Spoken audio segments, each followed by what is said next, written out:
السلام علیکم ورحمۃ اللہ وبرکاتہ۔ عشرہ ذوالحجہ میں کرنے کے کام اور یوم عرفہ میں کرنے کے کام۔ نبی صلی اللہ علیہ وسلم نے فرمایا، کوئی دن نہیں جس میں اللہ تعالیٰ عرفہ کے دن سے بڑھ کر بندوں کو آگ سے آزاد فرماتا ہو۔ وہ اپنے بندوں کے قریب ہوتا ہے اور فرشتوں کے سامنے ان لوگوں کی بنائی پر فخر کرتا ہے اور پوچھتا ہے یہ لوگ کیا چاہتے ہیں۔ صحیح مسلم۔ یوم عرفہ میں اس ایک دن کے روزے سے نبی صلی اللہ علیہ وسلم نے فرمایا، ایک پچھلے سال اور ایک اگلے سال کے گناہوں کی بخشش کی بشارت دی ہے۔ عرفہ کا دن یعنی خوب دعائیں کرنے کا دن ہے۔ اس دن خوب دعائیں کیجیے۔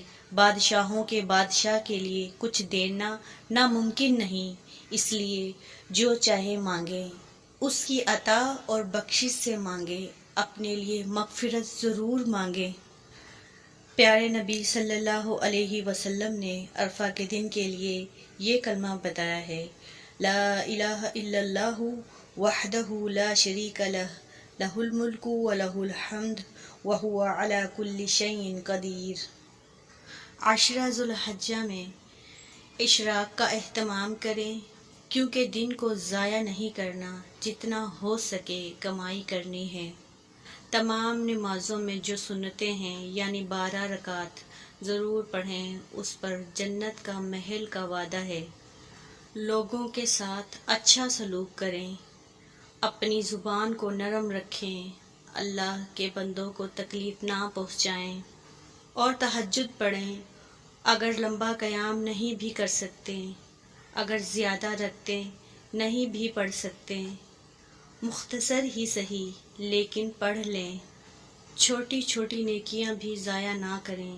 یہ 10 دن حافظ ابن حجر رحمہ اللہ فرماتے ہیں، ذوالحجہ کی اس قدر فضیلت کا سبب یہ معلوم ہوتا ہے، اس عشرے میں بڑی بڑی عبادتیں یعنی نماز، روزہ، صدقہ اور حج کو جمع کر دیا گیا۔